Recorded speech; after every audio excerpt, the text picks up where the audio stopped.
আসসালামু আলাইকুম। আমি আর একটি নতুন রেসিপি নিয়ে আপনাদের মাঝে আমি হাজির হয়ে গেলাম। ফুলকপি আলু দিয়ে পাঙাশ মাছ এভাবে রান্না করলে হাত চেটে পুটে খাবেন আর মনে হবে যে 2 প্লেট ভাত একটু বেশি খাই। তো এইখানে আমি 1 কাপ ময়দা নিয়ে এর মধ্যে লবণ, হলুদ, লাল মরিচের গুঁড়া, ধনিয়া গুঁড়া আর এখানে অ্যাড করব এলাচ, জিরা, আদা, রসুন, পেঁয়াজ পেস্ট 2-4 চামচ দিলাম। দিয়ে অল্প অল্প করে পাতলা একটি ব্যাটার তৈরি করে নেব। এই যে ঘনত্ব এমন হবে। আর এদিকে আমি পাঙাশ মাছটা নিয়ে এই ব্যাটারের মধ্যে আমি কোট করে নিব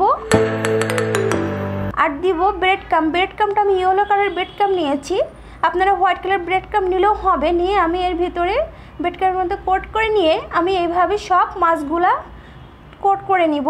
আর এদিকে ফ্রাই প্যানে পর্যাপ্ত পরিমাণে তেল দিয়ে রান্না রেগুলার তেল দিয়ে আমি মাছগুলা ভেজে নেব। এভাবে উল্টিয়ে পাল্টিয়ে নিচ্ছি। এখন ভাজা হয়ে গেছে, আমি মাছগুলা তুলে নিচ্ছি। এভাবে সব মাছগুলা ভেজে নেব। আর এদিকে ফ্রাই প্যানে আমি রান্না রেগুলার তেল দিয়ে এর মধ্যে পেঁয়াজ কুচি দিয়ে দিলাম। দিয়ে একটু নেড়ে চেড়ে এর মধ্যে জিরা, আদা, রসুন পেস্ট 2-4 চামচ দিব, লবণ স্বাদ মতো, 1 চা চামচ হলুদ, 1 চা চামচ ধনিয়া গুঁড়া আর 1 চা চামচ লাল মরিচের গুঁড়া দিয়ে আমি ভালো করে নেড়ে দিচ্ছি। তখন মশলাটা এরকম ভাজা হবে, তখন আমি এর মধ্যে ফুলকপি আলু দিয়ে আমি দিয়ে দিব। ফুলকপিটা আমি এখন কেটে ধুয়ে পরিষ্কার করে নিয়েছি, আলুটাও। এখন এই কষানো মশলার মধ্যে আমি এই সবজিগুলা দিয়ে দেব। ভালো করে ফুলকপি আলু আমি মশলার সাথে ভালো করে মিশিয়ে নিচ্ছি। এবার ঢাকনাটা দিয়ে ঢেকে রেখে দিব। আর এই ফুলকপির থেকেই কিন্তু পানি ছেড়ে দিয়েছে, আমি একটু নেড়ে চেড়ে দিচ্ছি। আর এইখানে আমি কাঁচামরিচ ফালি করে রেখেছিলাম, সেটাও আমি দিয়ে দিব 8-9টা মতো, আপনারা কমিয়ে বাড়িয়ে দিতে পারেন।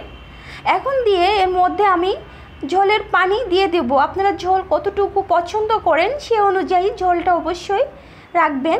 এখন আমি ঢাকনাটা দিয়ে ঢেকে দিব 5-7 মিনিটের জন্য। তারপর যখন এরকম ঝোলটা বলক উঠে আসবে তখন আমি ভাজা মাছটা আমি সব দিয়ে দিব। একটু নেড়ে চেড়ে আমি নিচ্ছি।